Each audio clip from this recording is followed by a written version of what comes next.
ऐसा यानी 100 स्कूल तो ऐसे हैं जिसमें टीचर्स की संख्या कम है और अध्यापक उसमें ज्यादा हो गए। 100 इन्होंने 3 काम किए। अब तो सरकारी जो स्कूल है उनको बंद करके प्राइवेट लोगों के हाथ में देना चाहते हैं। हमारे मुख्यमंत्री का बयान था 1 हफ्ता पहले, कह रहा था कि 107 ऐसे स्कूल है हरियाणा में जिनमें टीचर तो ज्यादा अध्यापक कम है। उसको यही पता नहीं था कि टीचर और अध्यापक में कोई फर्क नहीं है, लेकिन उसको जानकारी नहीं थी बेचारे को, इसलिए उसने ये बात कही। जहाँ स्कूल बंद कर रहे हैं,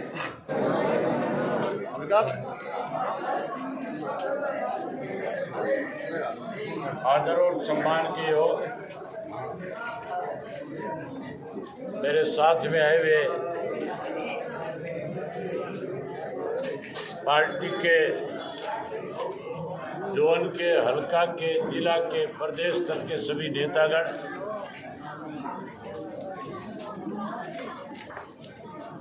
गांव राखी गढ़ी के आदरणीय बुजुर्गों, नौजवान साथियों,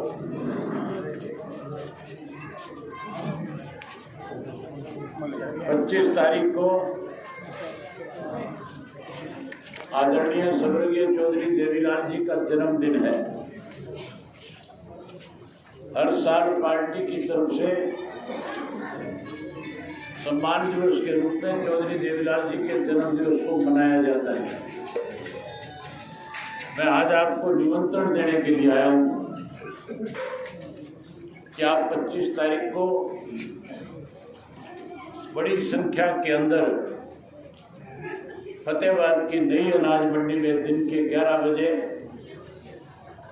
पहुंच करके चौधरी देवीलाल के प्रति अपनी श्रद्धा सुमन अर्पित करना है। चौधरी ओम प्रकाश चौटाला जी ने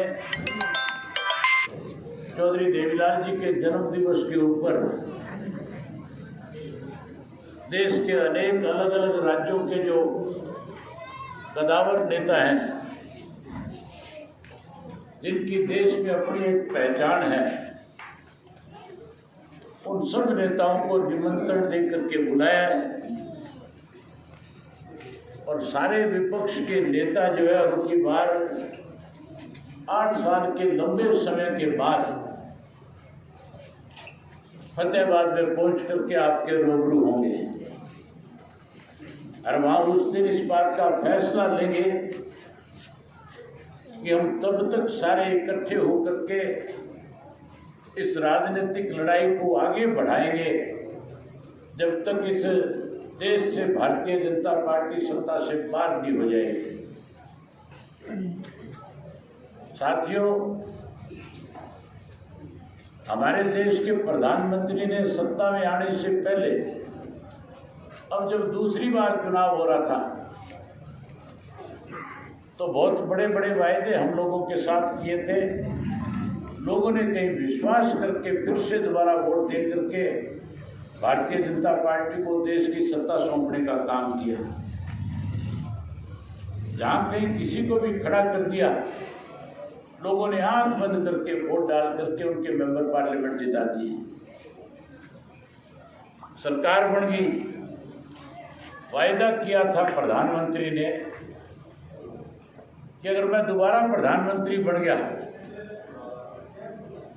तो फिर किसान की आमदन जो है वो 2022 में 2 गुना कर देंगे। आमदन 2 गुना करने का वायदा किया था कि नहीं किया था प्रधानमंत्री ने? अब 2022 आ गया, खत्म होने वाला है। हमारी आमदन 2 गुना होगी कि नहीं होगी? समस्या अगर नहीं आमदन घटने की बजाय किसान पे कर्जा बढ़ गया, कई गुना कर्जा हो गया। जहाँ कर्जा बढ़ गया वहीं कैसे किसान कमजोर हो, इसके लिए देश के प्रधानमंत्री ने दोबारा शपथ लेने के बाद कृषि के 3 काले कानून बना दिए थे। और जब ये 3 काले कानून बने थे तो सारे देश के किसान ने इकट्ठे होकर के इसका विरोध किया। सबसे ज्यादा विरोध अगर किसी राज्य में हुआ तो पंजाब और उत्तर प्रदेश, राजस्थान, मध्य प्रदेश के किसान ने आकर के हरियाणा के किसान को अपने साथ मिला करके दिल्ली के चारों तरफ जो बॉर्डर लगे थे उन पर विरोध करने का काम किया। जब आंदोलन चल रहा था, मैं अनेक बार दिल्ली के जो बॉर्डर थे, चाहे वो सिंगू का बॉर्डर था, चाहे टीकरी का बॉर्डर था, चाहे वो झांसा का बॉर्डर था, चाहे पलवल का बॉर्डर था, चाहे हमारे साथ राजस्थान का शाहजहांपुर का बॉर्डर था, या उधर उत्तर प्रदेश का लगता हुआ गाजियाबाद का बॉर्डर था, मैं सब बॉर्डरों के ऊपर जाया करता था। और मैं जहाँ जहाँ भी गया, मैंने सब जगह जो किसान आंदोलन कर रहे थे उनके साथ बैठ करके बातचीत करी। बड़े खुल करके बाहर से आए हुए किसान जो हरियाणा के, सिंगू के, झांसा के और टीकरी के बॉर्डर पे बैठे थे, वो खुल करके एक बात कहते थे कि अगर आज हरियाणा का किसान हमारे साथ ना होता तो इस आंदोलन में हमें कामयाबी नहीं मिलती।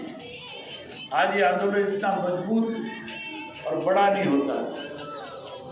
वो इस बात के लिए आपका आभार व्यक्त करते थे कि जहां हमारे साथ कंधे से कंधा मिलाकर के इस लड़ाई में अग्रणी भूमिका हरियाणा का किसान लड़ा रहा है, वहीं उसके साथ साथ लंगर लगा करके, दूध और लस्सी के लंगर लगा करके हर तरह की सेवा आप लोगों ने उनकी करी, उसके लिए मैं आप सबको बधाई देने भी आया।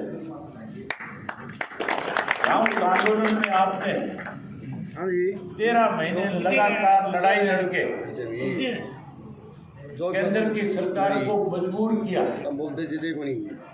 और केंद्र की सरकार ने कानून वापस लिए।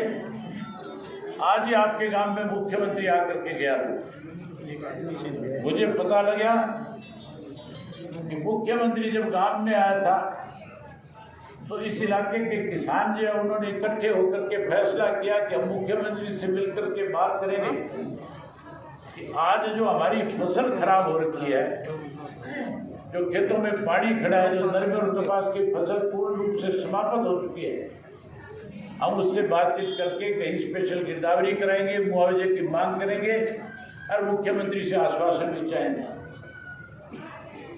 और मुख्यमंत्री से जब किसानों का डेलीगेशन मिलने गया तो मुख्यमंत्री ने उन 5-6 लोगों को आश्वासन दे दिया कि मैं सारी बातें ध्यान से सुनूंगा, तुम्हारी देखूंगा।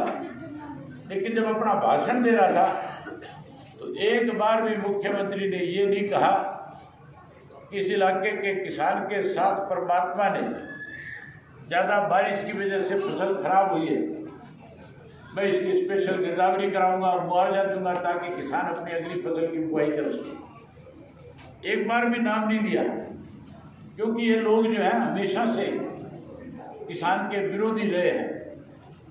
इन्होंने तो सत्ता में आने के बाद और कैसे आप लोगों को परेशान किया जाए इसके लिए नए फैसले किए।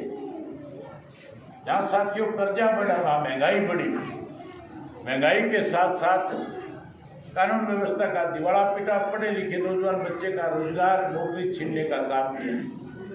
इन्होंने 3 काम किए। अब तो सरकारी जो स्कूल है उनको बंद करके प्राइवेट लोगों के हाथ में देना चाहते हैं। हमारे मुख्यमंत्री का बयान था 1 हफ्ता पहले, कह रहा था कि 107 ऐसे स्कूल है हरियाणा में जिनमें टीचर तो ज़्यादा है, अध्यापक कम है। उसको यही पता नहीं था कि टीचर और अध्यापक में कोई फर्क नहीं है, लेकिन उसको जानकारी नहीं थी बेचारे को, इसलिए उसने ये बात कही।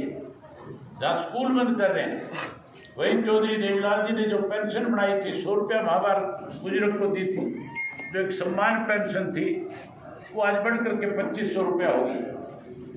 बीजेपी वालों ने वायदा किया था कि हर साल 200 रुपये बढ़ाएंगे, और बीजेपी की सरकार बनाने में जिन्होंने सबसे बड़ी भूमिका निभाई, जो बात चौधरी देवीलाल की करते थे, जो कहते थे हम 5100 रुपया बुजुर्गों को पेंशन देंगे। आज 5100 तो नहीं मिल रही, लेकिन आज उनमें इतनी हिम्मत नहीं है कि हरियाणा प्रदेश के 5.25 लाख बुजुर्गों की पेंशन कट गई, और वो लोग एक बार भी कहीं उन्होंने इस बात को लेकर के मुख्यमंत्री के सामने विरोध नहीं किया कि तेरा फैसला गलत है। आज बुजुर्गों की पेंशन कट रही है, कोई गांव ऐसा नहीं बचा जिस गांव में पेंशन ना कटी हो। सारे गांव में कटी है कि नहीं कटी है? यहाँ भी बहुत सारे लोगों की पेंशन कटी है। जहाँ पेंशन काट दी वहीं एक नया काम और कर दिया। हमारे हरियाणा प्रदेश में कभी कोई नशा नहीं हुआ करता। यहाँ तो हरियाणा प्रदेश देश के अंदर इसलिए माना जाता था, एक कहावत थी कि देशों में देश हरियाणा, जहाँ दूध दही का खाना। आज हालत ऐसी है कि कोई गांव इस नशे की चपेट में आए हुए हैं। आज कितने बच्चे नशे की चपेट में आ गए। ये सारा गांव बचा हुआ है क्या नशे से? यहाँ पे भी नशे की कोई कमी नहीं। इसलिए साथियों, आपसे निवेदन करने के लिए आया हूँ कि आप 25 तारीख को बड़ी संख्या में आना, जहाँ देश के बड़े बड़े नेताओं को एक मैसेज देना कि हरियाणा प्रदेश से भारतीय जनता पार्टी की केंद्र की सरकार की समाप्ति की शुरुआत हो चुकी है। वहीं एक ये भी मैसेज देना कि 2024 का जब विधानसभा का चुनाव होगा तो इंडियन नेशनल लोकदल पार्टी फिर से हरियाणा प्रदेश में सत्ता में आएगी, कांग्रेस और भाजपा सत्ता से दूर चली जाएगी। यही बात आपसे कहने और करने आया था। आपने मेरी बात सुनी, आप सबका बहुत धन्यवाद। जय हिंद, जय हरियाणा।